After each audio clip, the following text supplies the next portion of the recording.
Stand by. The program will begin soon. An example yesterday I saw of this woman who's been here. We might even play this clip. She's been here 20 years. She has 3 kids who were born here. Her kids are because of birthright citizenship, which is another subject that's coming up. And she's never bothered to even try to resolve her immigration status. Not in 20 years. She has never tried to resolve her immigration status. Not through Republican presidents, not through Democratic presidents, nothing. And so now, she's worried about being deported because they put out the sob story of this woman. Well, that's not the average person they're even looking at right now. The average person they're looking at crossed in the last 3 years are...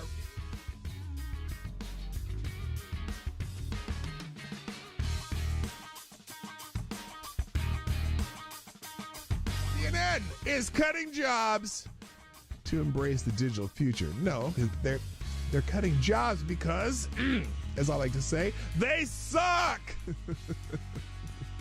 CNN is undergoing a significant restructuring, planning to lay off about 200 employees, which constitutes approximately 6% of its workforce. This move is part of a broader strategy under CEO Mark Thompson to pivot towards a digital-first approach, focusing on expanding digital subscriptions and reducing costs from traditional TV operations. Wait a minute!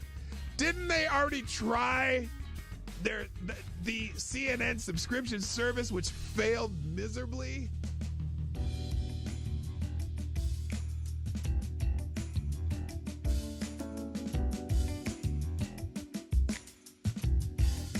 Which, if you truly have compassion for trans kids, you would allow them to all go through puberty, because 90% of kids who think they're trans change their mind once they go through puberty. That puberty is the fix for most of the problems. But you guys want the medicalization of kids and sterilization of kids and medical and surgical altering of kids who can't make that decision at 12 years old or 13 years old. Canis Diablo asks, why is it when I try to show empathy and concern, people always misconstrue it? Last time I asked someone if their mom at least got a good check from the clinic that botched the abortion. Oh!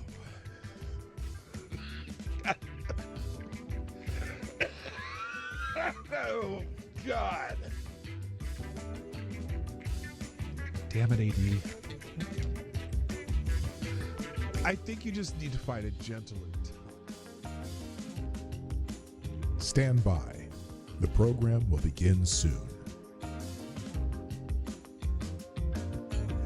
I would be willing to bet everything I own that submitting a 22-minute video montage that shows the most egregious acts of violence you can find from that day, when the defendant in question is on that video for only 6 seconds and the scene walking calmly, is highly prejudicial and a violation of the defendant's due process rights. The person was found guilty and sentenced to 19 months in prison. Now, it took 2 hours to read through all of the documents that were in the case file. Every motion submitted by the defendant was denied. Every motion by the defendant was denied. How often does that happen? And every motion submitted by the government was granted. They turned a trespass misdemeanor that would have resulted in a $50 ticket into 5 misdemeanors and a felony charge by charging the defendant with a statute that would have required the Secret Service to rope off the section he was in, which they did not. They also charged him with a statute that would have required them to prove Mike Pence was in the building at the time he walked through that corridor. He was not. And they used an Enron statute that the Supreme Court struck down.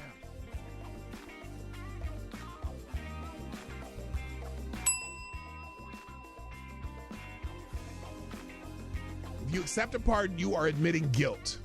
Period. That's the, because you can't be pardoned if you're not guilty. Whether he can preemptive part, whether he can issue President's reportedly asking his staff whether he can issue preemptive pardons for himself, his family members, Rudy Giuliani. There's a simple answer: no.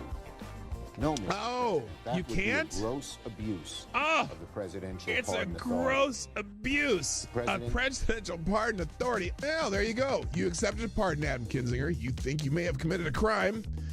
Oh, here, Jamie Raskin. Dirty Q-tip. Dirty Q-tip, Jamie Raskin. What else? What did he have to say? Well, the seeking of pardons is Yes, it's only on powerful one side. demonstration of the consciousness of guilt, or at least the consciousness that you may be in trouble. Jimmy And that's Raskin. what's so shocking Did he about get a pardon this. also? Wasn't he on Well, that committee? The seeking of pardons is...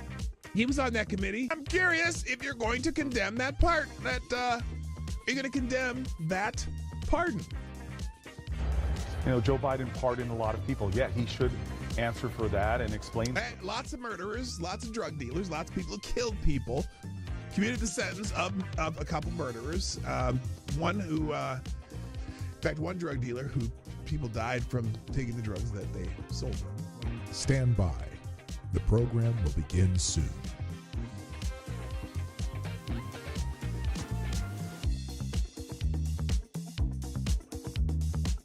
The Obama Aniston rumors have gone wild. Rumors have emerged on social media that suggest Barack and Michelle Obama might be heading towards divorce, with speculators linking Barack Obama to actress Jennifer Aniston. Those rumors have gained traction following Michelle Obama's absence from Jimmy Carter's funeral and the inauguration, and are based on tabloid stories and social media speculation without solid confirmation from the individuals involved. So far, they're still rumors, and I don't know why people are perpetuating them, but it is kind of fun to perpetuate rumors like that. No one's come out to out and out deny anything. That's the weird.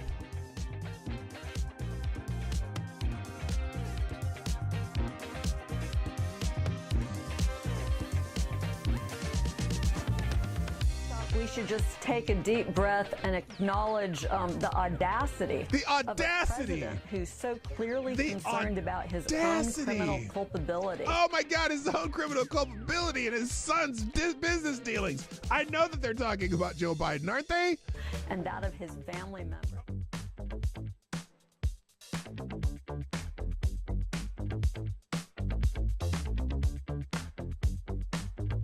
Select a Boy asks, are cats really soul suckers? Yes. Yes. That's why I'm not into cats. Dogs, man. I'm a dog guy. Have a kind of Stably. Is there an aisle in the grocery store that is less objectionable to have sex in? Where do you come up with this shit? Dude.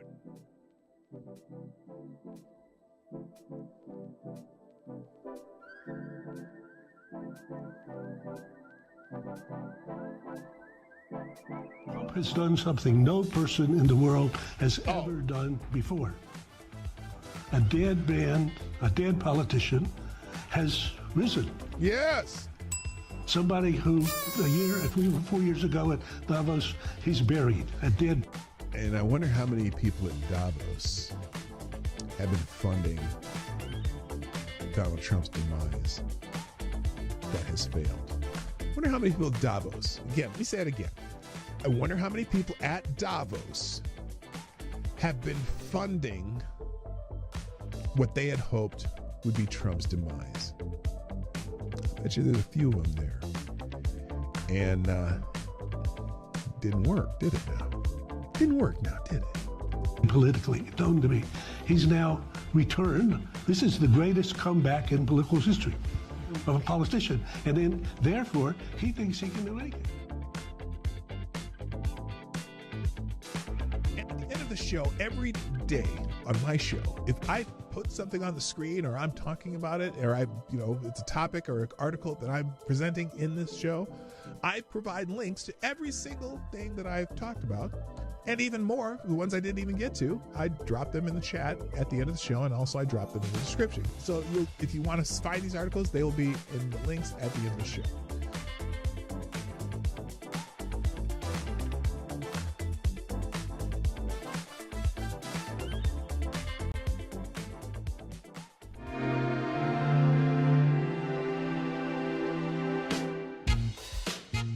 Ladies and gentlemen, coming to you live from the Lucky Dog studio in a hidden location somewhere in the upper Midwest of the United States of America, it's a brother making his own way but with all the wrong opinions.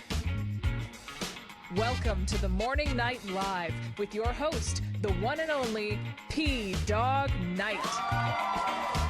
One and only. One and only. Am I? Yeah. Anyway. Good morning, everybody. Welcome to Morning Night Live. I'm your host, Marty, also known as Dawg Knight on the internet. Welcome back to the Dawg Knight Channel, where, of course, we talk about news, world events, culture, entertainment, sports. Well, sometimes sports, not really. Anyway, hi, everybody. I'm glad you're here. I hope you had a wonderful weekend. I am sore. And I don't mean like mentally sore, like mad or something. I'm physically sore because I spent the whole weekend shoveling mulch into gardens and raking up all the shit that I didn't clean up in the fall. And, so I was worn out after this weekend, man.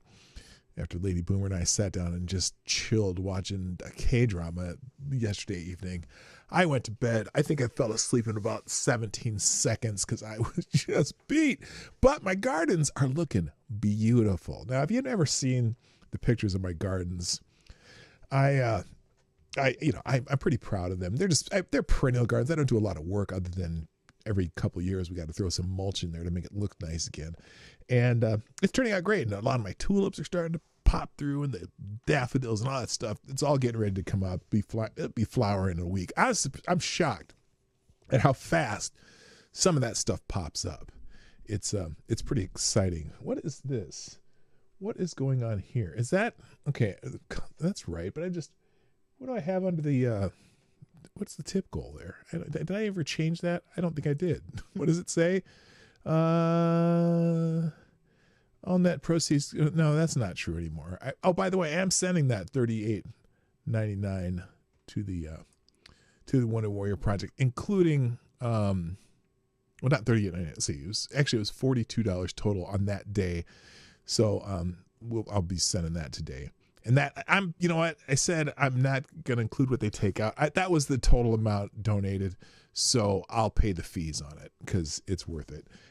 So it'll add that to the 61 I already sent for my birthday.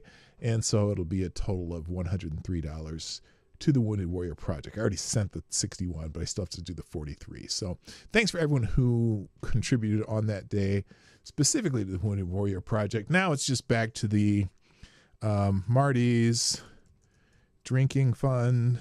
That's what we'll do. We'll do Marty's Drinking Fund. I don't drink a lot, so if it doesn't get too big. Wait, this field is required. What field is required? I already have that. I put that field. What's this field? Hang on. What's going on? There's something in that field. Oh, I see the field down there. Starting about 0. What's the date? We'll do that through the 30th. Because I'm going to the Drake Relays in a couple weeks, which is a big track meet in Des Moines, Iowa, which I've only been to the track meet itself once, but my friends go there and drink every year, so it's a lot of fun. I'll just do that through 4:30. How's that sound? 4:30 to 5. And that'll... why is it saying this? What field is missing? Good morning. I got him down with the leaf. Yeah, I heard you. I got him to eat. Hang on a second, everybody. Let me pause for a second. I'll be right back. I got him to eat.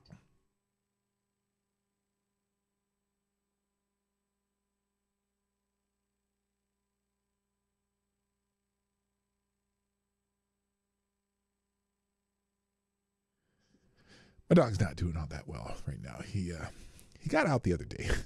And that's what she came to tell me, because he's having a hard time going up and down the stairs. One of his legs hurt. And so we're having to be very gentle with him, getting him in and out of the house. He won't go out the stairs in the back of the house because it hurts to go down the stairs. So we're figuring it out. Anyway, what field do I not have filled?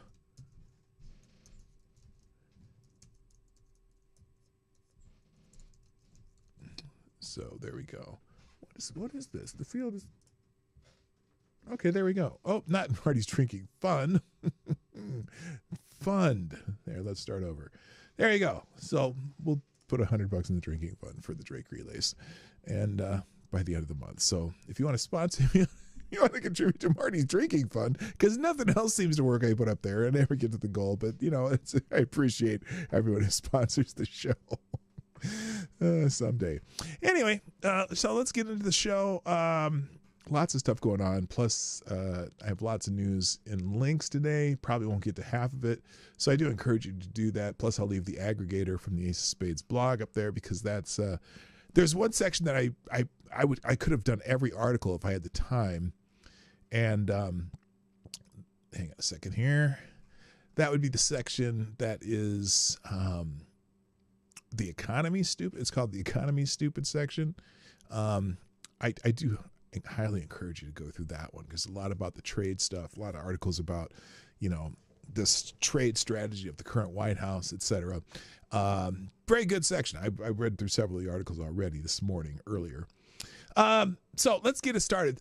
By the way, we'll talk about this. Over the weekend, Josh Shapiro, the governor of Pennsylvania's home, was firebombed, and almost immediately the usual dumbasses on X were trying to blame it on MAGA. Oh, these are MAGA extremists, blah, blah, blah, blah. Yeah, that didn't turn out. That's the main topic today. And then we have lots of other stuff. So anyway, let's say hi to everybody like we always do. First in the chat today, of course, Mr. Avocados Diabli gets the bell. There you go, because is first. Also, good morning, Mike Savage, Blarg. K-Show's in the house. What up, Kristen? And Lewis is in the house again. Very early. You get here quick, man. I like it. Attack Alpaca. Tire. Alexander. The Scourge is here. Good morning. Also, Kara Soldier. Amazing Disgrace is in the house. And Bookworm Attic, welcome back. It's been a couple of days. Who else is here? Kazler. What up, Kaz? Nice to have you here. And Lord Stanhope, of course. And Willie is in a house. And Patty O Furniture. That's another great internet name. That's a good one. And Nomad's in the house. Stop. Hammer time. Formerly known as MC. That's why he gets the Hammer Time little thingy ditty there. And looks like there's quite a few people here already. 21 people here. 6 likes. Come on. Yeah. It's not like you. All the people here already know. Just hit the damn like button. Yeah, that's weird that there's only 6 likes. 24 people now. 6 likes. What's wrong? All right. I'm not saying another word until there's at least 12. At least 12. Get to 50% people. I'm saying words. I'm sorry. Get to 50% people. What the hell? Hello, Tyler F. Welcome. I'll tell you what. Here's what I'll do. I'm going to go in and let's do the, my favorite Canadian Jaeger ponies here. Let's do the thank yous real quick of people who are sharing the show. Why is this only, I see. Thank you to the people who are sharing the show already. People who retweeted my tweet of the show, K-Show, Kirsten. Tyre, Alexander. Oh, Puppy Dog, you came downstairs. You must be feeling better. My dog's right here. Usually doesn't come down here. I wonder why he came down here. Maybe he just wants to be closer to me. Somnambul Nation and Tyler Alexander, who changed his Avi on X, the app formerly known as Twitter. Thanks for doing that. Also, we got some of the Let's Go. Mike Savage, thank you. One from Amazing Disgrace. Dog helping out its owner. Well, I don't know if that's helping, but it's certainly, well, maybe he just wants him to get bigger and stronger. We got the requisite Ric Flair. Woo! There, good. And Donald Trump at a UFC events, which thank you, Somnambul Nation. And then Somnambul Nation also tweets out the show. Himself. Sorry, I did that again. Thanks everyone who does that. So anyway, thanks all of you who tweet out the show. Are we at 12 likes yet? Because we're not. I quit. Oh, we're at 15. Okay, we're above 15%. 50%. So keep hitting the like button. Keep sharing the stream. Do all that stuff. We'll eventually get things going. All right, let's get into some news. Hang on. I always do this. holiday calendar. Got the holiday calendar up there because there's a lot of holidays going on. Of course, the biggie was Palm Sunday over the weekend, and Holy Week and Passover and all that kind of stuff. But hey, the real some of the real holidays that we have today include National Dolphin Day. Make a splash this National Dolphin Day. Join us for an oceanside celebration of these amazing creatures and learn more about their conservation. That's not, I'm sure dolphins are very smart animals. National Gardening Day. This is that time of the year. It's the most gardening time of the year. If you're in a little bit south of me, in Minnesota, generally gardening starts around Mother's Day. National Look Up at the Sky Day. Who thought of that shit? Perfume Day, International Moment of Laughter Day, National Ex-Spouse Day. Celebrate National Ex-Spouse Day by reflecting on the good times and appreciating the lessons learned. More like get to GTFO, bitch. Although I don't have an ex-spouse and I don't plan on having one because Lady Boomer and I have 32 years of married bliss. Anyway, National Donate a Book Day, National Pecan Day, or pecan for those of you who don't know how to say pecan. International Goalkeeper Day, not gay, but goalkeepers are kind of gay. Happy Holy Monday, yeah, Holy Monday of what do you call it? Holy Week, reach as high as your day. They come up with some crazy shit. America's Day. Now, I've never heard of that one. Get ready for it to show your American pride on America's Day. From parades to fireworks, barbecues, and pool parties, it's time to celebrate the land of the free. Nobody does that on what's the day? April 14th? Who does that on April 14th? Okay, if you know of a town that's going to have a parade today, please type it in the chat. I don't think there is one. Tamil New Year, Cambodia New Year, Pathologist Assistance Day. God, they just make shit up. I'm telling you. Anyway, those are the holidays of the day. But of course, today is yesterday was Palm Sunday. Lots of people celebrating that on the week of Easter. Now this is cool. More than 20,000 French Christians celebrating Palm Sunday in Lourdes. France is a Christian nation. So yeah, they're doing this, the candle walk. And holy shit, that's a lot of people. I don't know if that's 20,000. Maybe it is. Oh, they're on both sides of the river there. Okay, yeah. That's pretty wild. That must be a Palm Sunday tradition in Lourdes. That's kind of cool. And then, this is the other one that I saw. I said, that moment when the faithful see a donkey passing by on Palm Sunday, quiet reminder that it was on a donkey Jesus entered Jerusalem. So that's kind of wild. I'm just a donkey wandering down the street while the people are walking around with their palms. So anyway, happy Palm Sunday. And we're not doing that stuff. No jokes. Who did I see that showed up? Okay, we're still in the same group here. All right. Also, it is Holy Week. If you're a Christian, oh my gosh. Wait a minute. Here's Donald Trump gave out a message for Holy Week, and I haven't seen this. This week, Melania and I joined in prayer with Christians celebrating the crucifixion and resurrection of our Lord Jesus Christ, the living Son of God who conquered death, freed us from sin, and unlocked the gates of heaven for all of humanity. That's from President Trump. So that's his Holy Week message. And, Donald needs that. I mean, he needs that forgiveness sometimes, because he's done some things in his life, but maybe he's taking that on. So anyway, oh good Lord, happy Holy Week. Instead of Easter as a pagan holiday, say I'm historically illiterate. Easter is named after the pagan goddess Ishtar. The only research I've done on this topic is from memes on social media. Easter eggs come from a pagan ritual where eggs were dyed with human blood. I will believe literally any myth that reinforces my preconceived notion about Easter.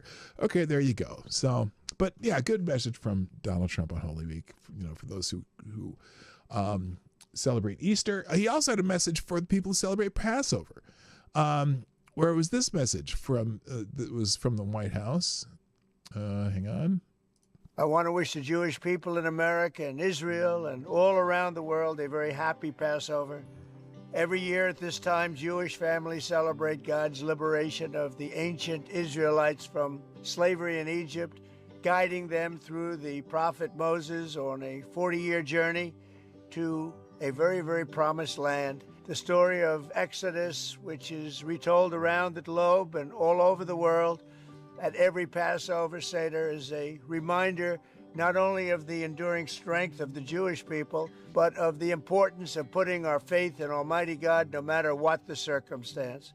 To all the Jewish families gathering with friends and loved ones this week, have a blessed Passover, and may God continue to watch over the Jewish people, the state of Israel, and the United States of America. Thank you very much.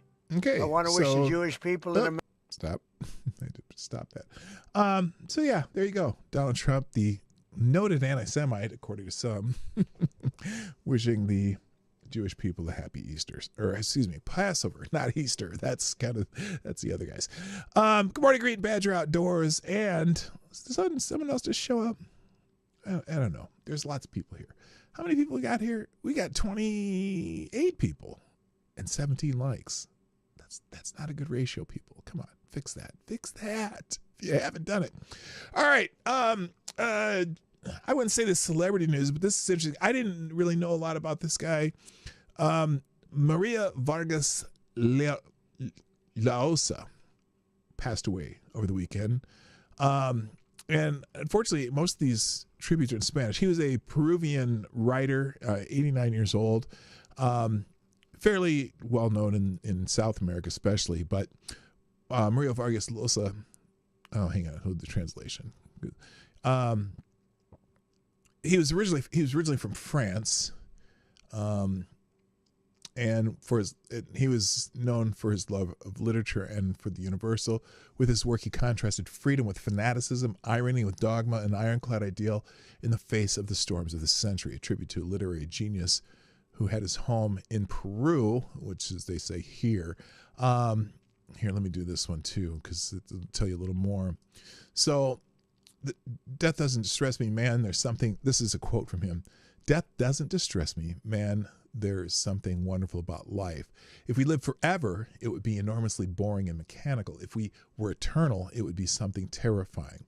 I think life is so wonderful precisely because it has an end. So profound words, like from the great writer, the great Peruvian writer. You may not be familiar with him, but I'm going to leave the link or whatever the trending topic in the chain so you can learn a little bit about him. I've been reading a lot about him this morning, and I'm like, oh, I did not know this man existed, but now I'm interested in maybe see if we can write some of his writings. Now, there are some people, interestingly enough, though, who are calling him a fascist. I guess apparently had some views that were, I don't know, conservative somewhat, and so yeah, it's funny how people who just start yelling shit because they don't know what the fuck they're talking about. All right, moving on. The Masters is trending. The Masters over the weekend. And again, not a sports show, but every once in a while, I have to tell you some significant things that happen in the world of sports.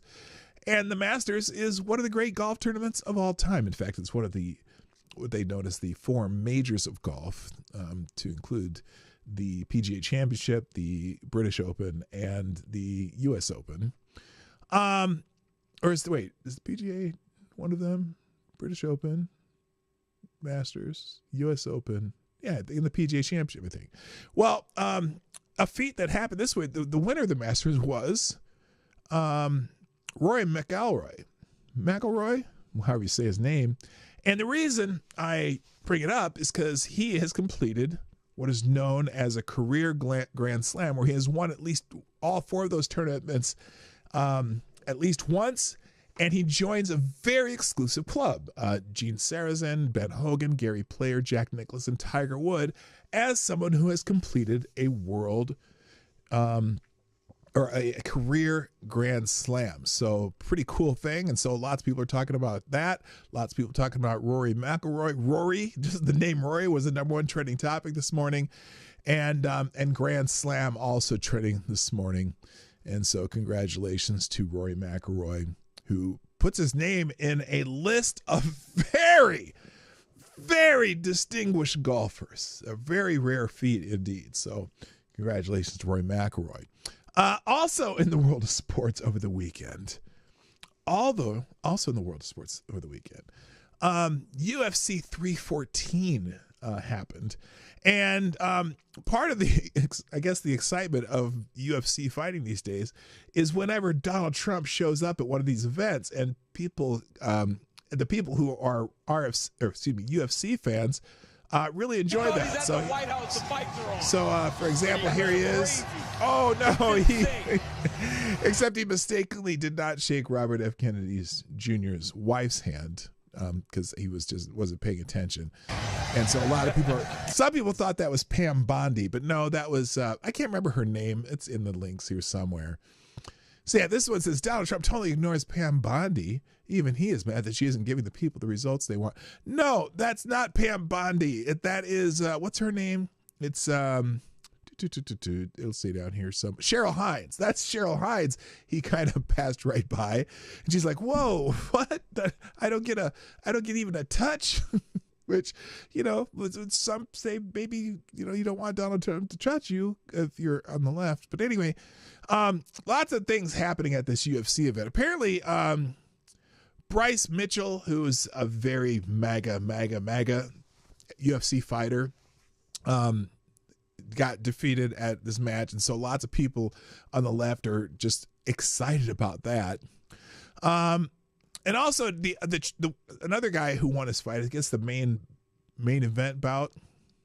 Oh, by the way, here's how the crowd sounds when Donald Trump enters the room in a UFC fight. Let's watch this one.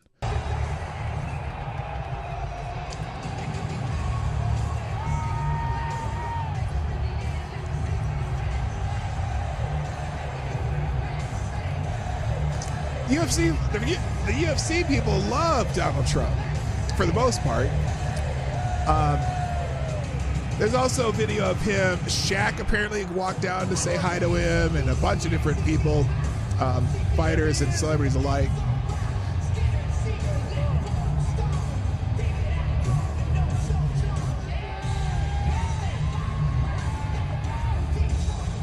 And he's there. He brought his grandchildren along and stuff. So, pretty cool stuff. What's this? Volk beat the Drake curse and the 35 plus curse on the same night.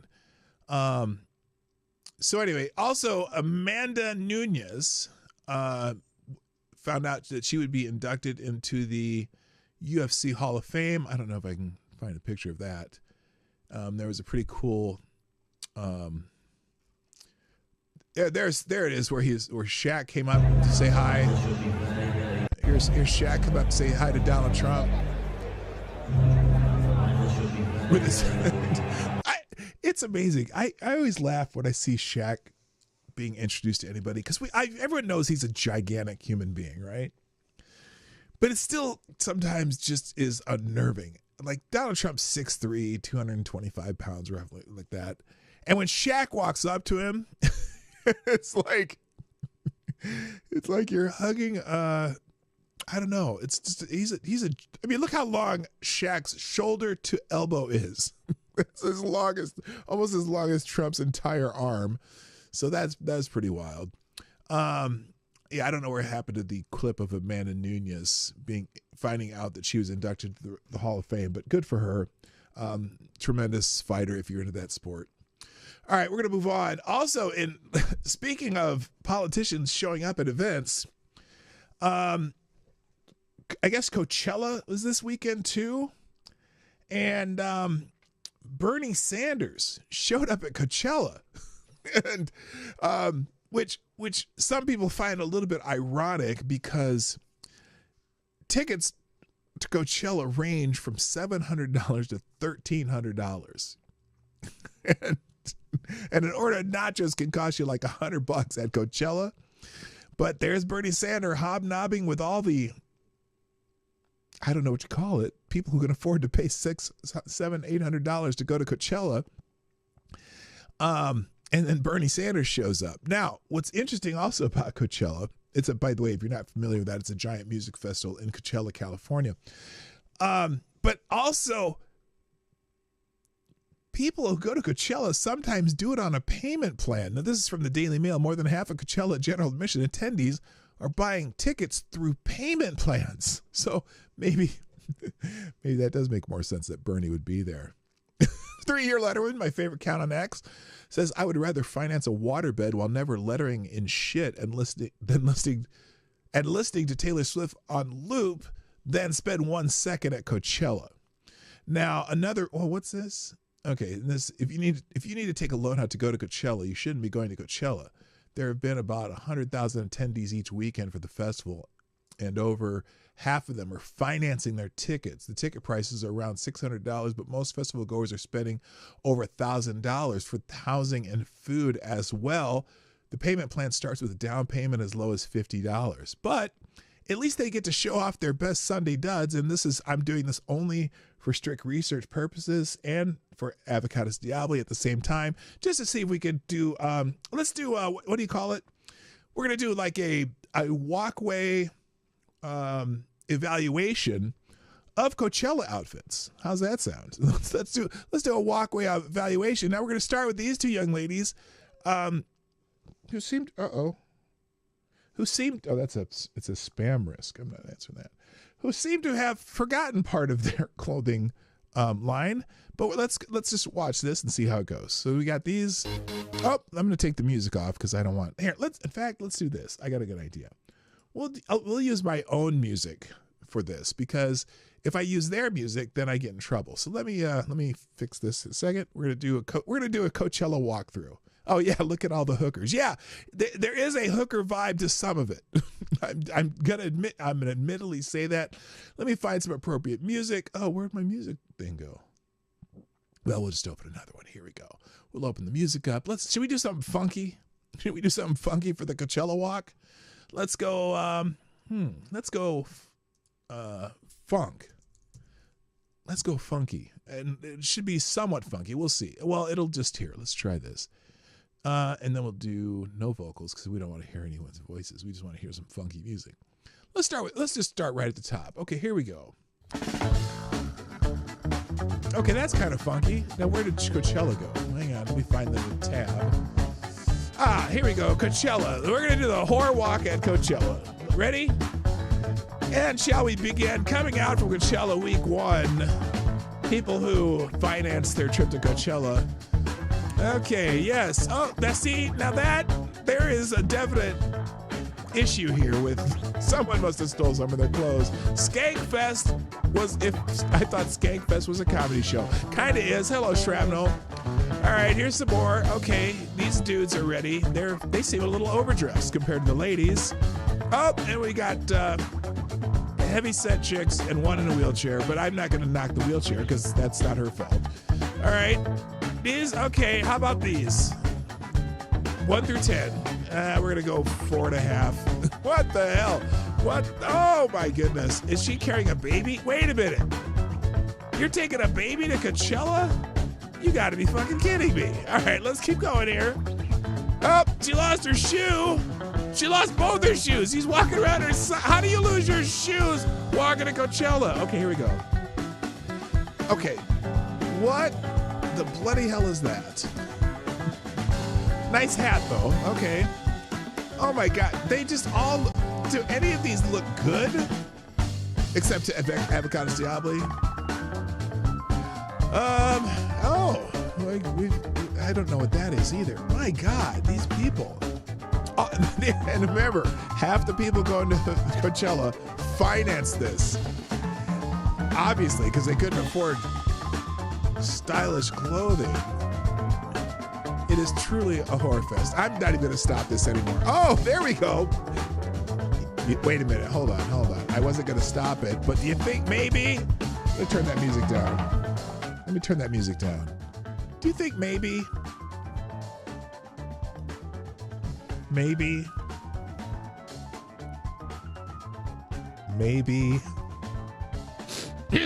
Hey!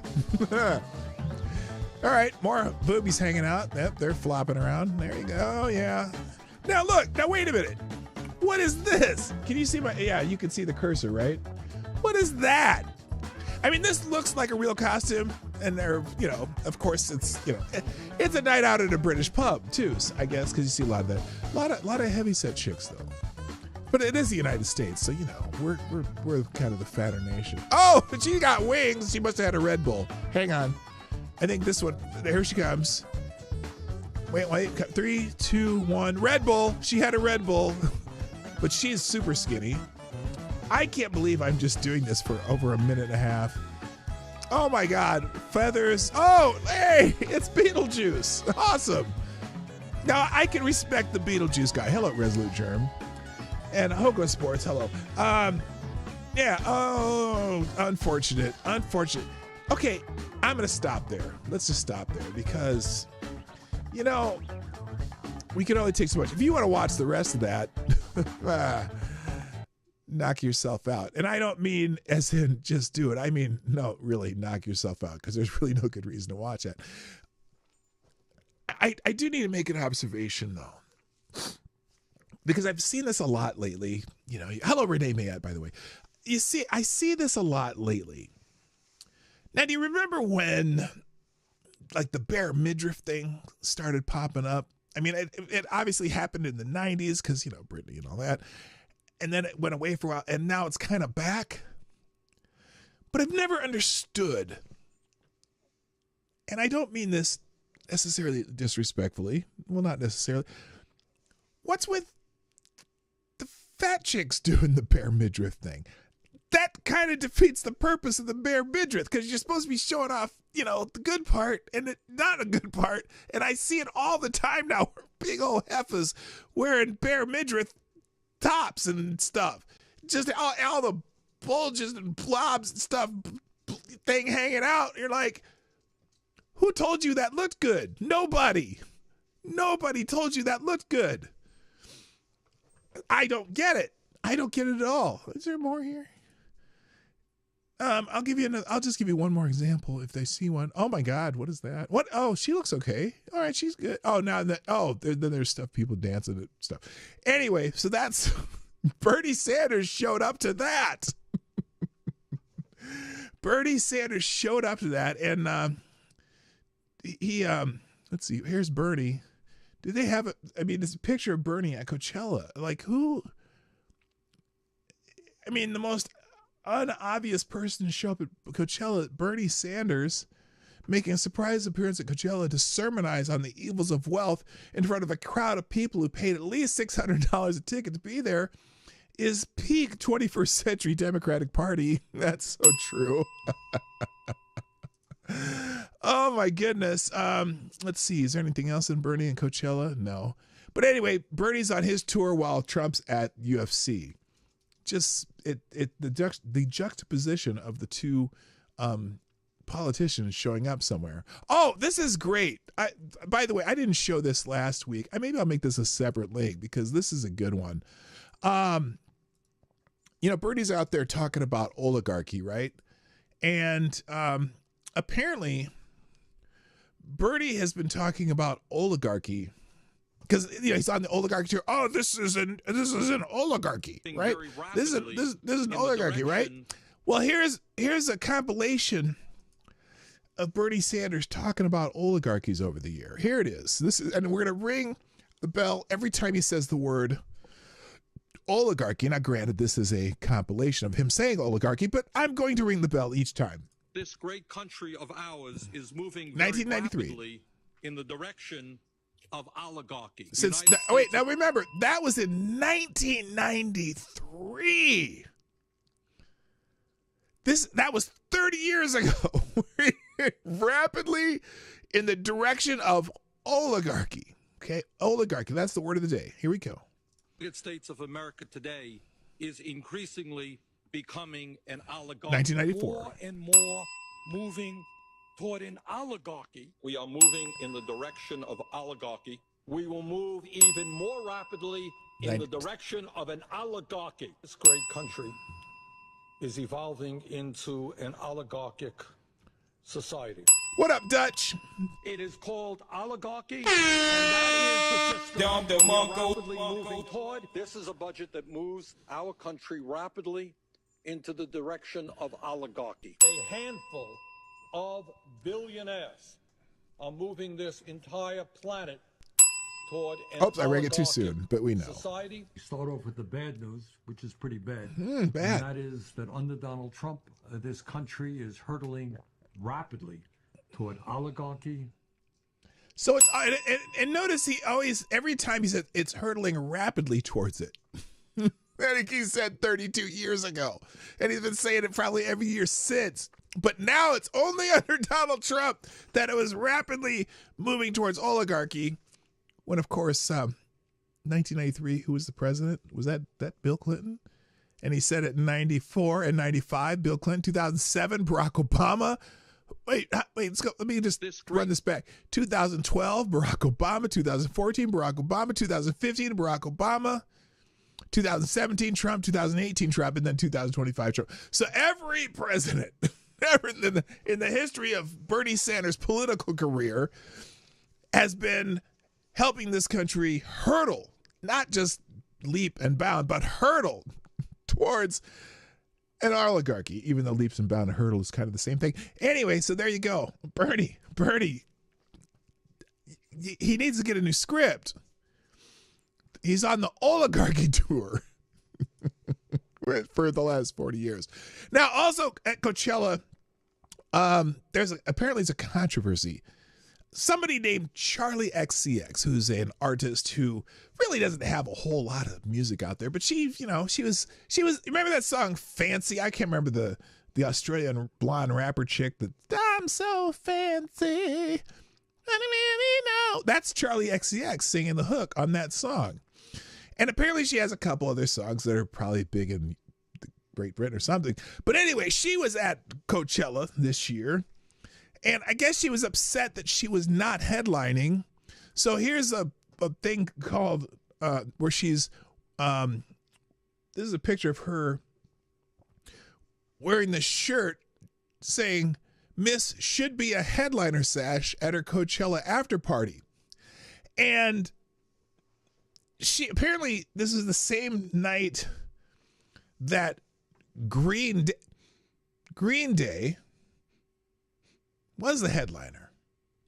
Did my dog just poop in the basement? That's weird. I'm just smelling something. Maybe he just has gas or something. He didn't. Same year. Same night that Green Day is headlining. Now, I'm not a fan of Green Day. I mean they've been around for a long time, whatever. But the fascinating thing about this is Green Day's, Green Day, they're a big name band. They would probably be headlining something like Coachella, right? And so that's the one reason Green Day is trending, because of that. And then also because some people are like, I like the old Green Day when they weren't so political. Excuse me. Green Day's always been super political. Now, I've listened to their music in spite of the fact they're political because they got some catchy little tunes. But they've always been, raging liberal, left-wing lunatic, hate Bush, hate Trump, hate anyone who's Republican. No great surprise there, okay?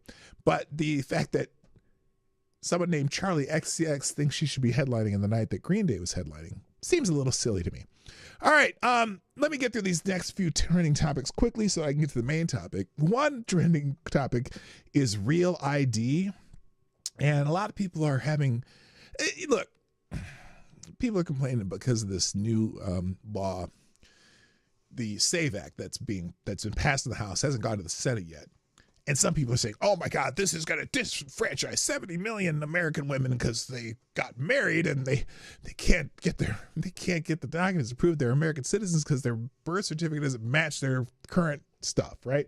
And I don't know, this is kind of crazy because any woman who's ever had to get a passport, even when you get a driver's license, you have to get your name changed, right? For the driver's license, whatever. And if people do that, great, whatever. You don't recall a single Green Day song? I hope you had the time of your life. That's one of them. I don't know the rest of the song. I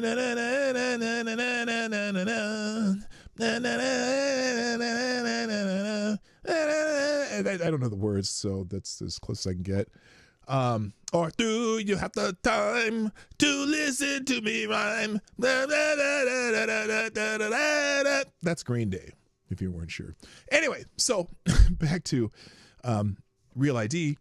So a lot of people are mad because I think Tulsi Gabbard made an announcement that if you're going to fly domestically or in the United States of America, you're going to have a Real ID, which I thought that was something that was already coming into play. That was something that was passed a long time ago. And Real ID basically is just an enhanced ID that proves that you're who you are, and it also declares it has your citizenship on it. And some people are like, "Yeah, this is a way that the government can track you and do all this and that." And which, I mean, if you really think about it, the government's tracking you every which way to Sunday. I don't necessarily care, but I understand why some people are worried about Real ID in the United States. But one of the points that Politibunny here makes, the last thing on Real ID, if you have a cell phone, if you're on social media, if you stream any service, if you pay taxes, if you have a social security number, if you have a job, if you've bought cough syrup, you're already being tracked. You should really have your important docs on hand. Anyway, there's, and it does, someone's made the point, it kind of sounds like, well, if you have nothing to hide, which is also a valid point too. Again, I don't particularly care. Puppy dog, what is going on with you? My dog does not usually spend time down here when I'm down here. Anyway, so there's a big kerfluffle about Real ID. You can look it up yourself. Moving on. Ecuador's trending. Apparently, another Western Hemisphere country has fallen to a conservative government. Daniel Noboa wins presidency, and the leftist rival has cried foul. Ecuador's election authority has declared 37-year-old incumbent Daniel Noboa the winner of today's presidential runoff. Thousands take the street in Ecuador to celebrate the right-wing victory in presidential elections. So that's the big news. And here it is in Spanish, but translated. Breaking news: Daniel Noboa, on the electoral fraud lie declared by Luis Gonzalez in Ecuador. I find it shameful that with a 12-point lead, he is somehow trying to question the will of the Ecuadorian people. So the popular right-wing president of El Salvador has won. Oh, Tyre says, you need a Real ID to get on a plane since the mid last year, I think. Yeah, I know that the one I have an enhanced one so that I can travel between the United States, Canada, and Mexico without needing a passport. But that's what I thought too. I thought the Real ID thing to fly was already a thing, but maybe it's not. I don't know. Also in trending, Noboa, that's the same guy. Here's the one I want to talk about today, though. Over the weekend, Josh Shapiro, the governor of Pennsylvania, his home was firebombed. And so he is trending. Here's the news. Pennsylvania governor reveals that an arsonist set fire to the governor's mansion. Pennsylvania Governor Josh Shapiro revealed in a study that an arsonist had set fire to the governor's residence in Harrisburg, adding that his family had been evacuated from the residence. On a post on X, Shapiro explained that around 2 a.m., the Pennsylvania State Police came to his door to alert the family of the fire.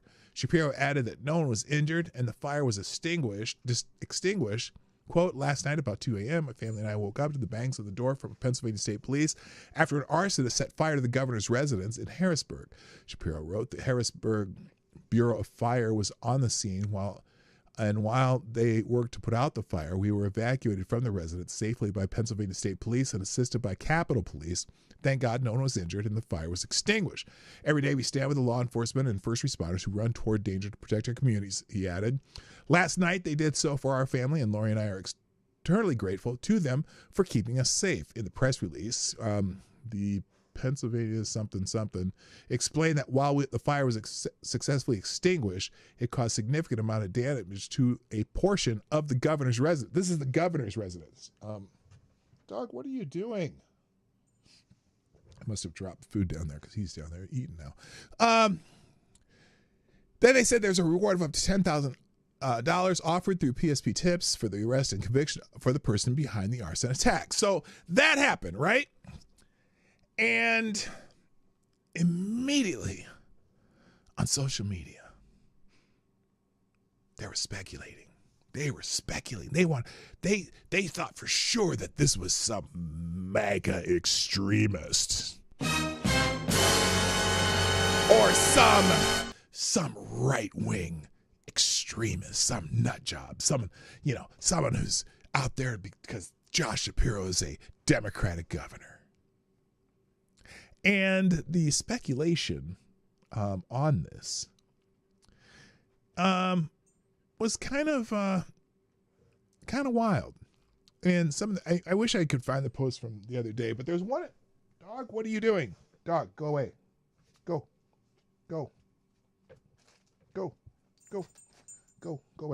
away. Go upstairs. You're bugging me. Anyway, there's all this speculation. Everyone is bitching, whatever. Put one in the chat if you want Klitschner to take over for Johnny Boomer Tech. He might do a better job. Anyway, so, and one in particular that I kind of chuckled at. Because, well, I'll explain in a minute because I want to show you the tweet from, by the way, here's our daily Krasenstein, which isn't always daily, but I probably should do a daily Krasenstein. Ed Krasenstein, genius, tweeted this out at 3:17 p.m. yesterday. It's disgusting what someone apparently did to Governor Josh Shapiro. So where are all the conservatives condemning the apparent arson attack of Governor Shapiro's home? Implying, one, that people on the right would be either celebratory or just indifferent to someone basically doing a dangerous arson attack on an American governor. And two, someone implying that, oh, this is probably some MAGA person, right, that did it.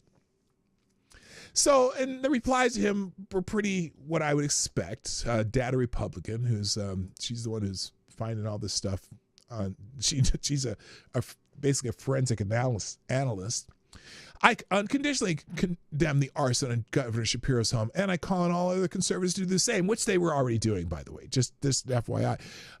Don't project your moral hesitation onto us. We don't equivocate on political violence. You do. Polling shows 58% of left-leaning respondents think it's the least somewhat acceptable to destroy Tesla dealerships.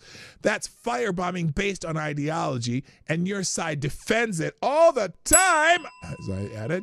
You and I are not the same. The fact that you had to ask where the condemnation is only proves you don't understand how we think. I'm going to skip the clues here. Violence from them, and this is like someone who says violence from them is justified in their eyes. Set a Tesla service center on fire and it's terrorism. Set a sitting governor's house on fire and it's crickets. No, there were no crickets. There were people condemning this left and right. Disgusting is right. Where's the outrage from conservatives? Silence screams complicity. If they want to condemn arson if they won't condemn arson against a governor, what does that say about their values? Time to stand up for accountability, not just rhetoric. Kiss all of my fat ass. Here you go, Ed. I voted for Trump and I entirely condemn the violence done against him and his property, and the threat made to his family. Even every MAGA friend I know feels the same. Will you acknowledge this or just keep the rage bait going? No, because he lives for rage bait. So anyway, there's a whole bunch of examples of people on the right saying, yes, we do condemn this. People on the left saying, yeah, why don't they condemn it? They're bad. He's bad. Well, a couple hours later, after getting many replies like this and a lot of conservatives saying, yeah, we do condemn it, asshole. Then he posts this. Let's just look at this. He goes on. Breaking. Now, and this was like 2 hours after it happened. Breaking. police have arrested the alleged 38-year-old arsonist of Pennsylvania Governor Josh Shapiro's residence. He is being charged with attempted murder, aggravated arson, aggravated assault, and terrorism. Everyone should condemn this man. They do, dipshit. But then he posts right after that. He writes this. The man being charged with attempted murder and aggravated arson of Governor Shapiro is Cody Balmer. He has had anti-Biden posts on social media. Another right-wing extremist, MAGA. Hopefully he gets life in prison. Okay, let's stop there. The irony. Oh, and then someone down here says, MAGA will embrace anyone who does this to a Democrat. Yeah, no. But this is rich because the man who did it was not a MAGA person. The man who did it was not even right wing. But his things he hates about Joe Biden is because Joe Biden's to the right of him. So, the dipshit. Well, here, let's go to the articles again. Suspect arrested and charged with terrorism and arsonist attack on Pennsylvania Governor Shapiro's residence as families slept inside. The Pennsylvania State Police have arrested a Harrisburg man for the arson attack on Governor Josh Shapiro and his family that sent them fleeing from the governor's residence in the first night of Passover. Cody Balmer, 38 of Harrisburg, is expected to face charges of attempted murder, terrorism, aggravated arson, and aggravated assault against an enumerated person, authorities said. Shapiro, who is Jewish, became visibly emotional as he spoke about the 2 a.m. attack on his home as his family slept inside. And you know what? Anyone who does this, even if I can't stand the politician, they can go fuck themselves. Lots of damage. Anyway, he said if he was trying to terrorize our family, our friends, the Jewish community who joined us for a Passover Seder in that room last night, hear me on this. We celebrated our faith last night proudly in a few hours, we will celebrate our second Seder of Passover. Now, at the time, there was no evidence that of what this was why, the motive or whatever. Not had to do with him being Jewish or it had to be doing a Pennsylvania governor, whatever. There was no evidence of the motivation yet, but we'll get there. The entire home was safely evacuated, nobody injured. Shapiro wrote an X. Balmer was allegedly carrying homemade incendiary devices when he snuck into the gated compound that is the official residence of the governor by jumping the fence, according to the police. Investigators believe the attack was targeted but haven't determined a specific motive.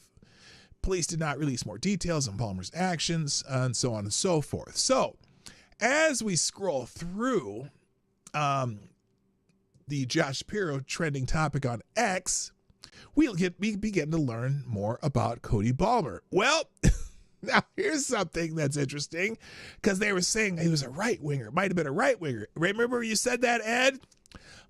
This is a Corey Balmer with a picture of himself that says, fuck Trump. Oh, wait a minute. Uh-oh, not what you thought, Ed.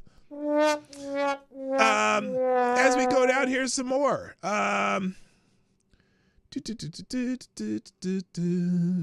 wonder how many people think Luigi Mangione is a hero. Think about the guy who burned down Josh Shapiro's house. Well, no, that's not it.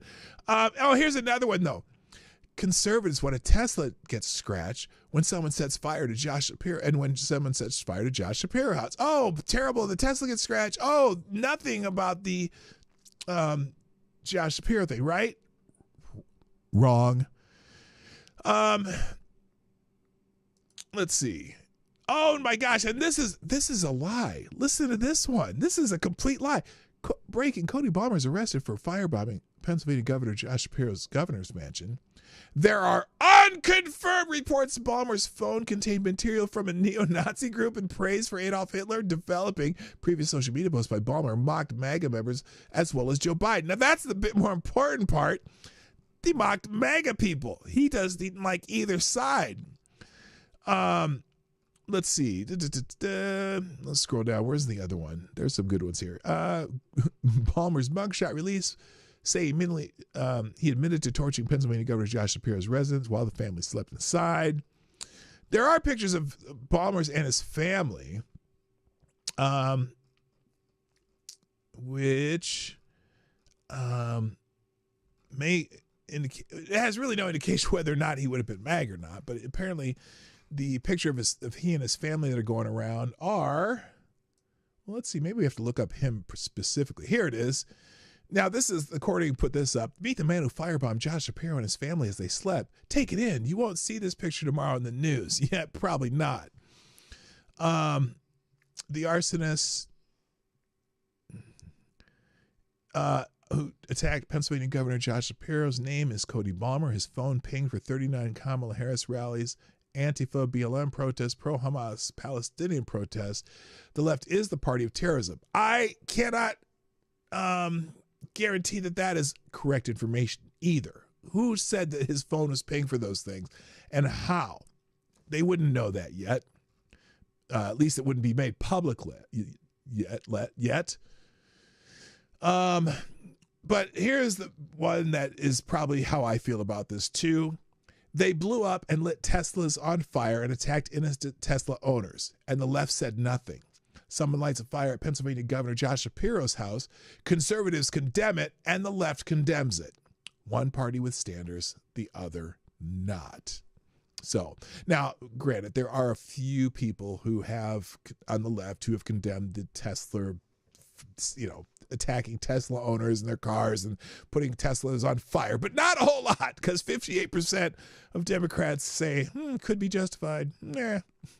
So anyway, that's the whole story of the Josh Shapiro thing. Interesting in the, where's the one, is it front page? Oh, now it's interesting that it's happening the same day that Front Page puts an article about Josh Shapiro. Jewish governor gives $5 million grant to a mosque that called Jews the vilest people. And they're saying that Josh is while he is of Jewish faith, maybe in name only.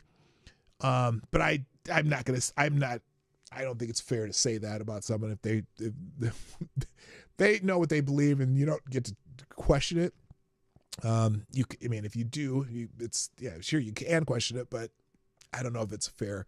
Governor Josh Shapiro attended an iftar dinner at a mosque where the imam had previously declared that Jews are the vilest people and announced a huge grant for the hate mosque. The $5 million grant, described as the largest ever given to a Muslim institution, came only 5 years after Al-Aqsa Islamic Society in Philly was forced to apologize for posting hateful Islamic sermons by an imam delivered at its mosque, declaring that the Arabs were superior to all races and that Jews were the enemies of Allah and the vilest of all people. And they gave a $5 million grant to them? Really? Why? Let's see. He also quoted a hadith describing the eventual Muslim extermination of the Jews. And but earlier this year, the Al-Aqsa Society promoted a gala for Gaza featuring Holocaust denier Norm Finkelstein and Sheikh Mohammed Aisha-Nawai, whom the NYPD described as an acolyte for the blind sheik linked to the World Trade Center bombings, and whose father reportedly been an unindicted co-conspirator in that same Islamic terror attack in America.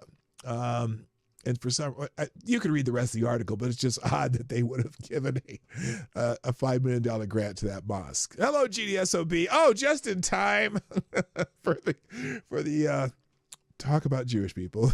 Your favorite topic, I know. Good morning, also Jethro Hetero. I said hi to Hoko Sports, but I'm saying the full name now, and I don't know who else showed up. But anyway, by the way, what's the ratio now? 33 people, 23 likes. It's getting better, but let's see if we can get to 99%.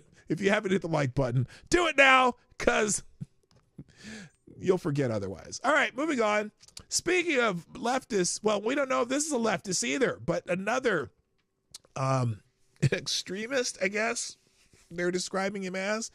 Apparently a Wisconsin teen was trying to start a plot to another plot to assassinate our president, but apparently he murdered his parents first and they caught him. A 17-year-old Wisconsin teen allegedly killed his parents in pursuit of the financial means and autonomy to assassinate President Trump, according to the FBI. Court documents show the 17-year-old was part of a satanic cult which has strong anti-Judaism and anti-Christian and anti-Western ideologies. Investigators found a manifesto which described a call to assassinate President Trump, make and detonate bombs, and carry out other terrorist attacks. This is CNN. Noted that charges against the 17-year-old include 2 counts of first-degree murder and 2 counts of hiding a corpse. He also faces federal charges tied to the planned assassination. Wow, where are these Nimrods coming from? He seems nice. Let's see. Oh, and apparently, now we're moving on to something completely different. Gender dysphoria. This is from American Greatness. Apparently in Deerfield, Illinois, District 109, School District 109 in this great state of Illinois, there was a, it says intolerant trans cultists and collaborators swamped Deerfield, Illinois school board meeting. This is someone who's at the meeting, Lori Higgins. She said, I watched the entire torturous District 109 school board meeting about the district's decision to sexually integrate locker rooms and restrooms in deference to the disordered desires of a confused cross-dressing boy. Judging for the meeting, Deerfield is awash in ideological uniformity, ignorance, intolerance, and hatred, all from leftists, a disproportionate number of whom were bossy white leftist women. Sounds accurate. After announcing their pronouns, speaker after speaker demonized those who believe in biological sex. Let's see, is there a link to this meeting?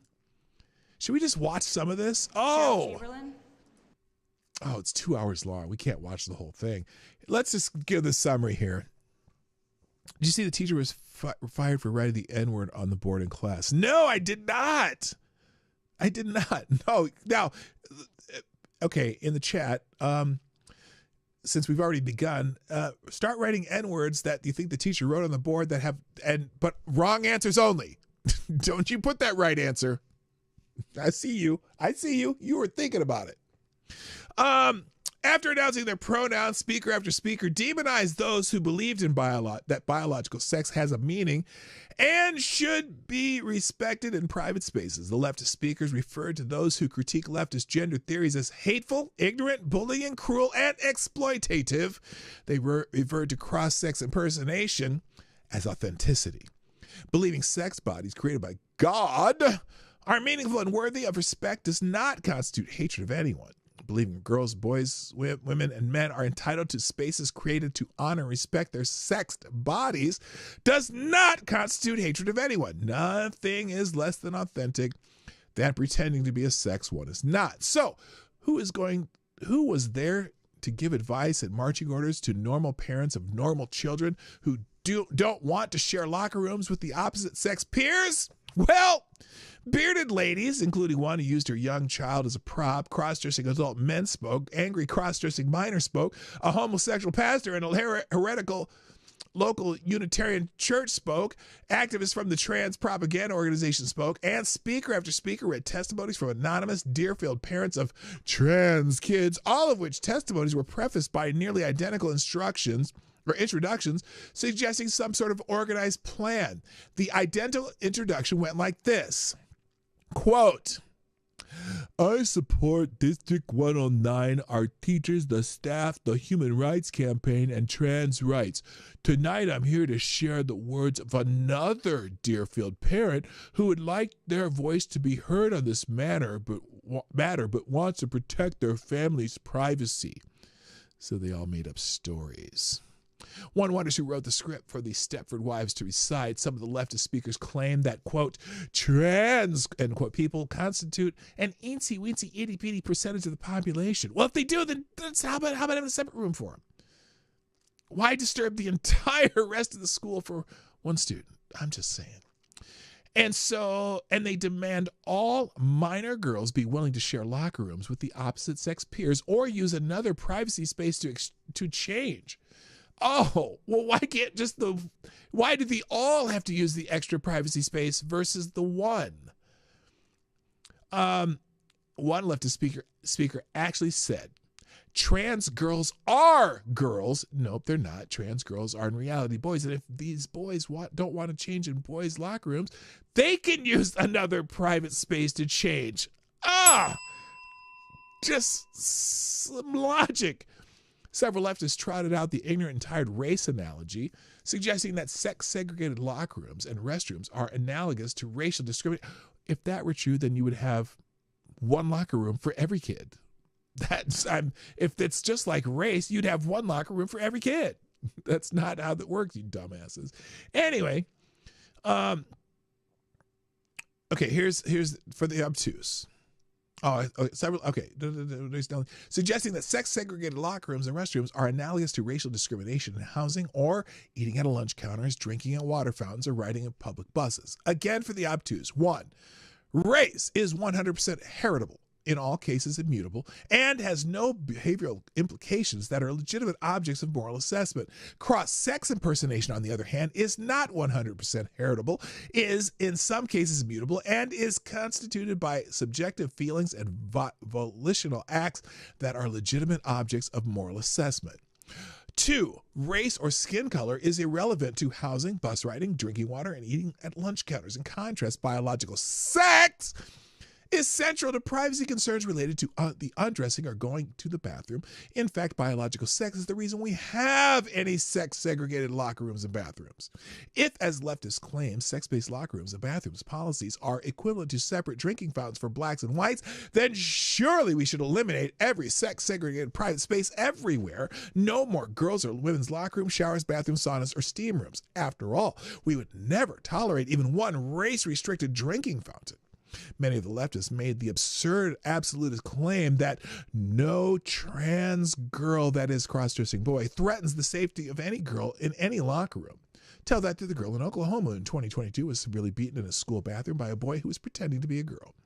But as serious as the risk of predation is, it is not the foundational issue. The foundational issue is whether biological sex has meaning, particularly with regards to okay, you get it. It's an argument that I could make any day. So, but anyway, do they have any clips? They don't. But I do have the entire school board meeting here. Let me just see if I can find one sample of the speaker. We'll try that.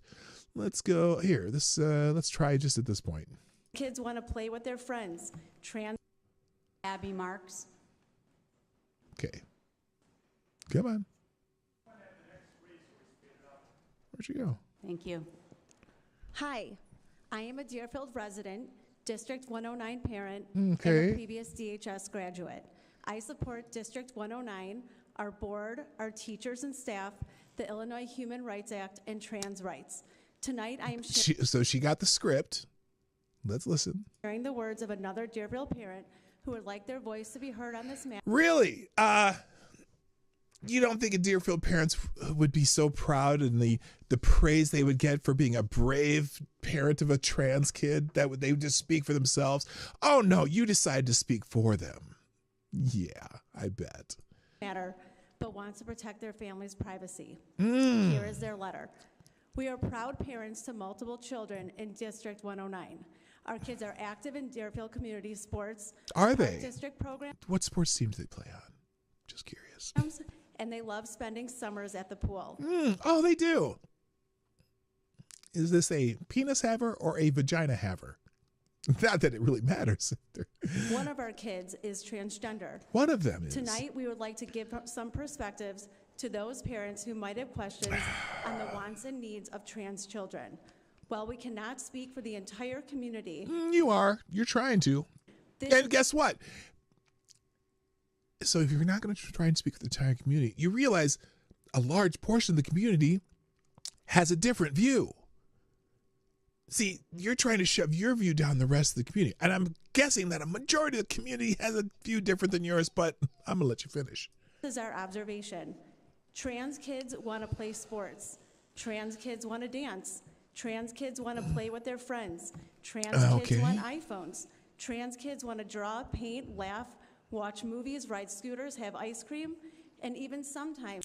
Is there anything stopping trans kids from doing any of those things? We're just saying where they can do it. That's all. Nothing stopping them from doing any of those things. Draw, poop, and laugh. Trans kids want to do their homework without anyone asking. These wants will likely sound familiar to many in the room, and while painfully obvious to those willing to listen, it is an important message often lost in the swirl of hate. What's interesting, too, okay, she says, for those willing to listen. Are you willing to listen to those who don't agree with you? I bet you're not. I bet you're not. Propaganda and lies that surround us in today's media. Trans kids are kids. They need love. They need acceptance. They need parents and family and friends. They need community. Is anybody denying them that? Are any of them being denied any of those things? When we are asked what it is like to raise a trans kid, our answer is we lead with love. This does not in any way make us unique or brave. It just makes us parents. Oh, but you would normally take a lot of credit for being brave and unique and special, and you deserve to be heard and everything else without regard for what other people think. And yet, not everyone agrees with you, and not everyone wants that. Is that, do you have a right over somebody else now because you've made yourself a minority or a victim or whatever? I don't think so. We would like to give a sincere thank you to District 109 for being an unwavering advocate, not just for our kids, not just for trans kids, but for all kids. Unfortunately, as of late, our district, our schools, and our teachers have been thrust into the national spotlight, surrounded by ugly propaganda, threats, and a staggering... Please Thank finish. you. Thank you. Okay, so there she is. Now, what do we'll do one more just to see if this is also someone who's going to use the same beginning script. Let's try this one. Let's see if she uses the same opening script. And next will be Lily Weisberger.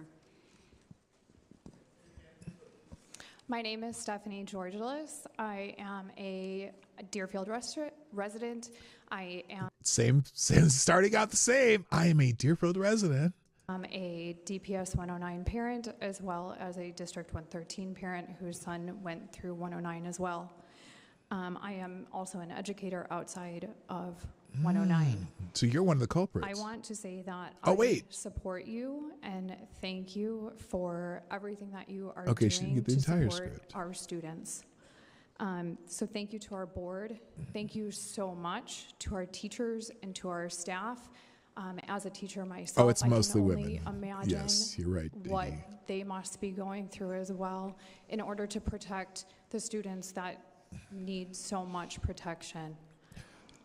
I support the Illinois Human Rights Act and trans rights. Oh, yep, Thank there they you for goes. listening to your she residents. she got the script. And thank you for supporting our students. So they came out in force en masse to whatever it is they're opposing here.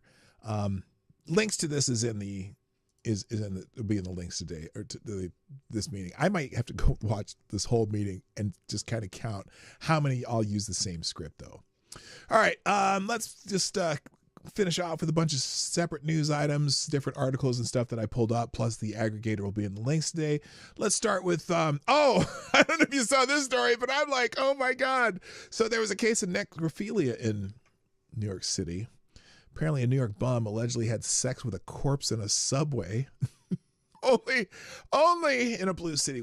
I wouldn't say only, but most likely. Only in a blue city can you witness casual necrophilia during your evening commute, shrug, and go about your day. New York's police department is on the lookout for a sick bum accused of having sex with a dead man's corpse on a Manhattan subway, according to the New York Post. The alleged pervert at large reportedly diddled the deceased man on an R train Tuesday before fleeing lower Manhattan's Whitehall Street subway shortly after midnight.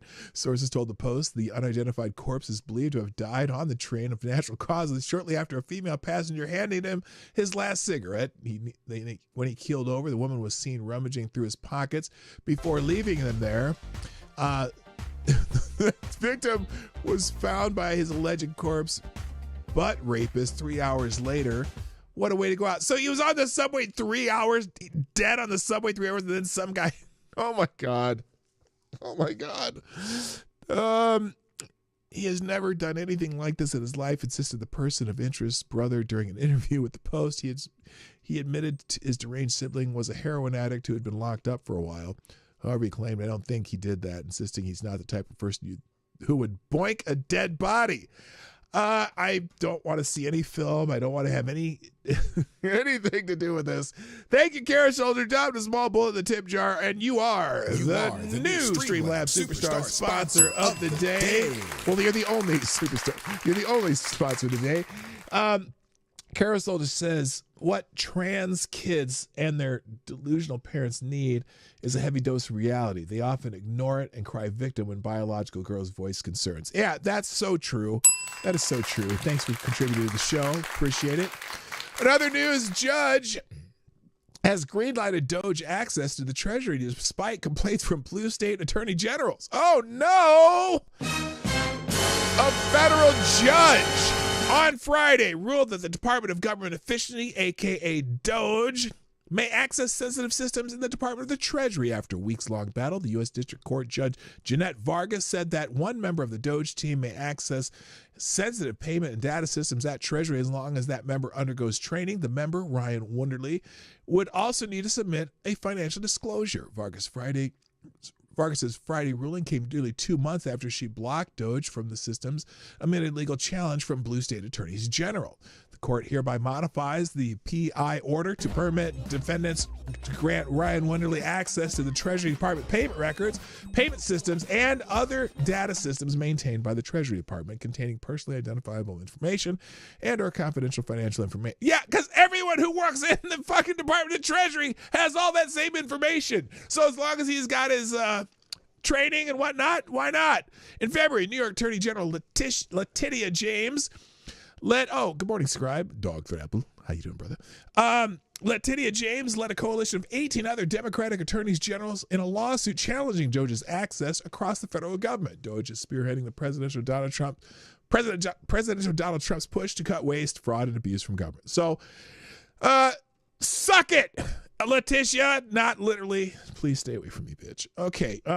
Thank you again, Kara Soldier. Another one, a small bullet saying, by the way, you are still the Streamlabs Superstar sponsor of the day. Also, some news from Austin.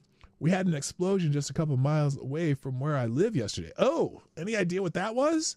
What was that? I'm curious now. What happened? What blew up? What blew it up in Austin? Legal insurrection, the Doge report, 3 blue. Oh, so remember we were talking about the Friday, I think we mentioned this, the unemployment fraud that they were finding. Apparently that $59 million in unemployment benefits was paid to 24,500 people listed as over 115 years old, and another $254 million went to 28,000 people between the ages of 1 and 5. Unemployment compensation. On Thursday, the Department of Government Efficiency revealed that 3 deep blue states, California, New York, and Massachusetts, were responsible for $305 million, or 80% of the $382 million in fraudulent unemployment payments issued since 2020. Doge also reported that 68% of unemployment benefits paid to parolees flagged by Customs and Border Protection as being on the terrorist watch list or having criminal records were issued in California.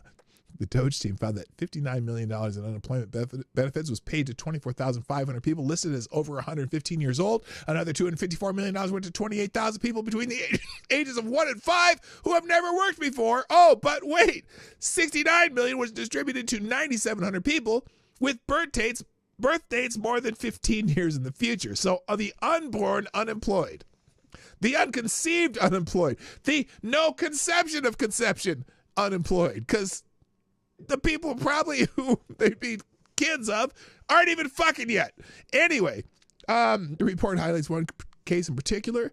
An individual born in the year 2154, not a typo, received $41,000 in benefits. Someone's playing the system. It doesn't surprise me if you think about the PPP loans and all the fraud they found in that, even before Doge existed. So anyway, does it surprise you though? I mean, think about it. New York, California, and what was the other one? Massachusetts. there's a lot of population in those states, and anything goes because Democrats. In PJ Media, Bukele arrives in the U.S. The president of El Salvador is visiting the White House and going to have a meeting with Donald Trump. I wonder if they're going to try to get that one dude out of there because they seem to be having some difficulties or challenges or just not doing what the court says. El Salvador has been a United States ally since 1863 when it became the first Central American country to implement a regional free trade agreement with the U.S. In recent months, we've strengthened that relationship, and that small Latin American country has become one of the most important relationships, which has been made evident by the fact that Donald Trump has invited Salvadoran President Nayib Bukele to the White House. The two men will sit down together on Monday. For what it's worth, Joe Biden reportedly had the opportunity to meet with Bukele in 2021, but he turned it down because he was afraid it would be seen as a sign of support. At the time, NBC reported Bukele was quick to embrace former President Donald Trump's hardline immigration policies, restricting asylum requests, which won him a great deal of U.S. support for his tough governing style in El Salvador, where he is very popular. But like other world leaders befriended by Trump, he faces an uphill climb, pivoting to the Biden administration, which is seeking to undo those policies and has signaled his relationship with El Salvador as under review. So that's a quote from another source. So anyway, here's Secretary of State Marco Rubio explaining just how poorly the Biden administration treated one of our greatest allies. Biden appeases our enemies, ostracizes our friends, seeking deals with Iran and lifting sanctions on Cuba and Venezuela while criticizing and sanctioning willing partners like El Salvador under Nayib Bukele. So anyway, Bukele's the guy who put all the gang members in prison and took some of ours and whatnot. And so he's going to be meeting at the White House today.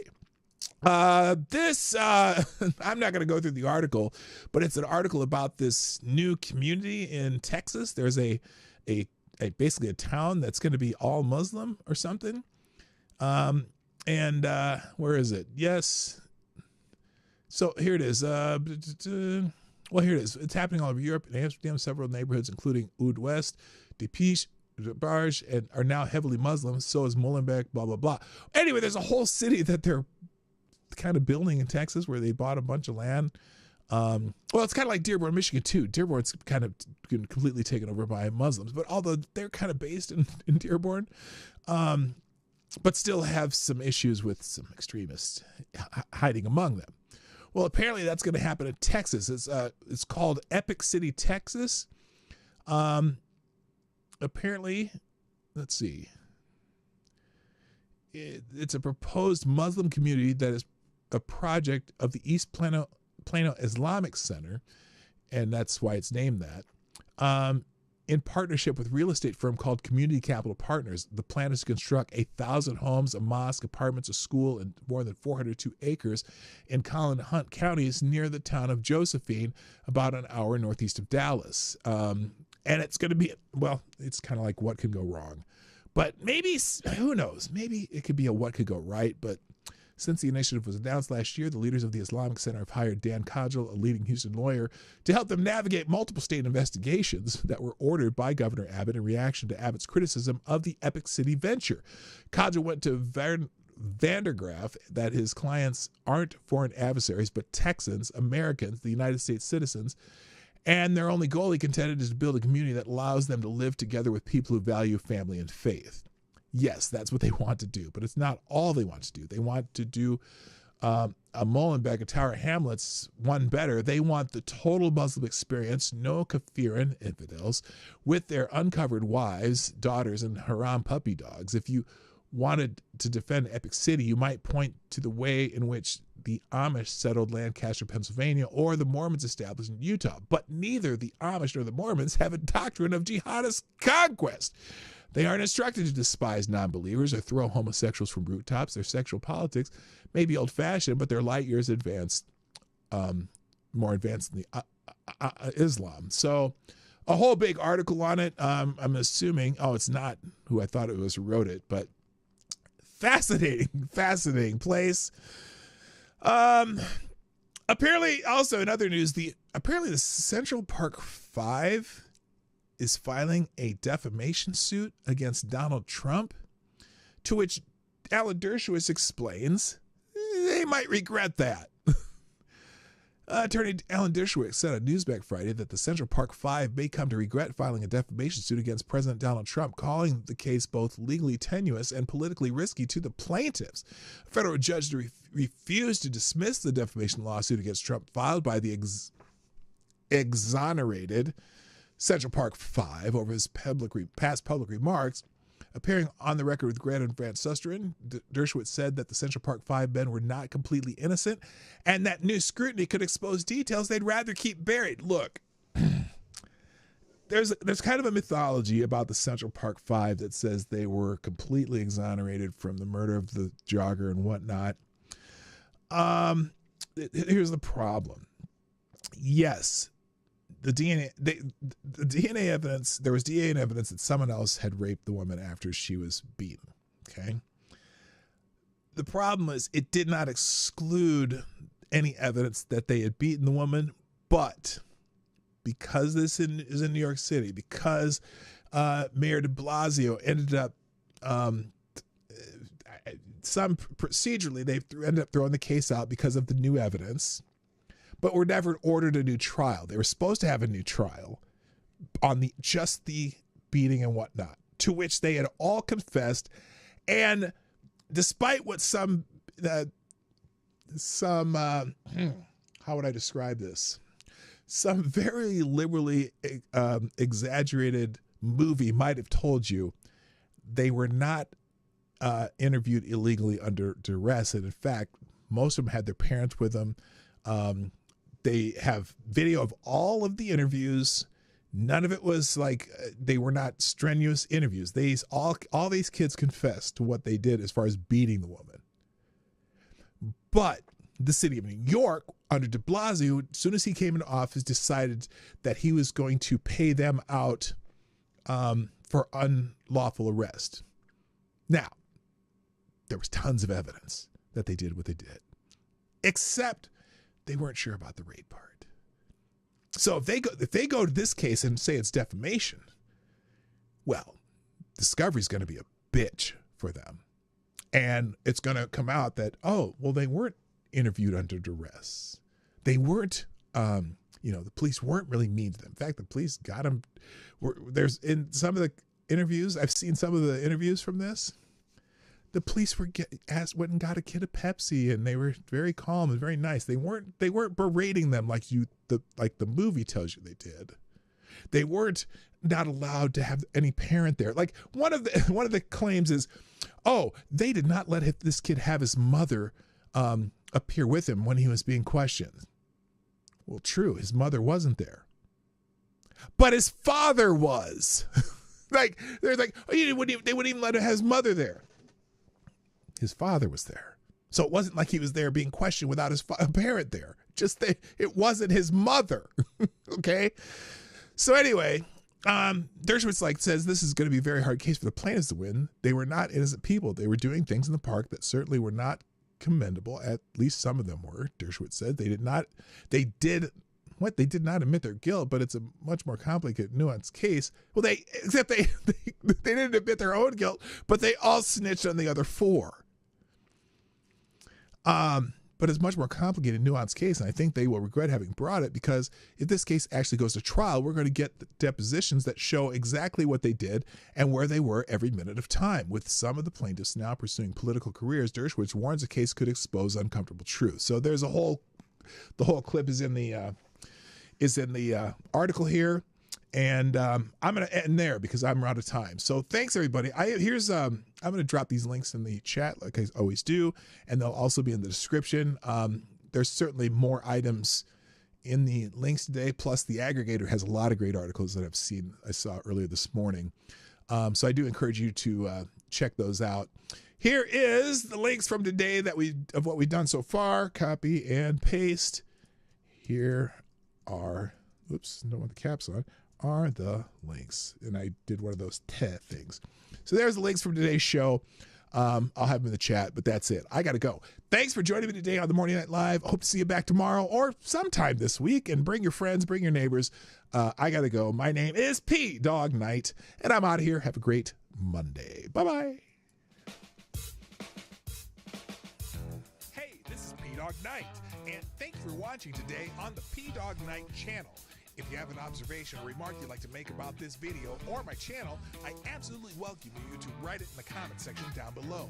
I really look forward to hearing from you. And before you go, if you like what you saw but you're not already subscribed, please make sure you hit the subscribe button and definitely click that bell that pops up afterwards so you'll be notified when I post new videos or when we go live.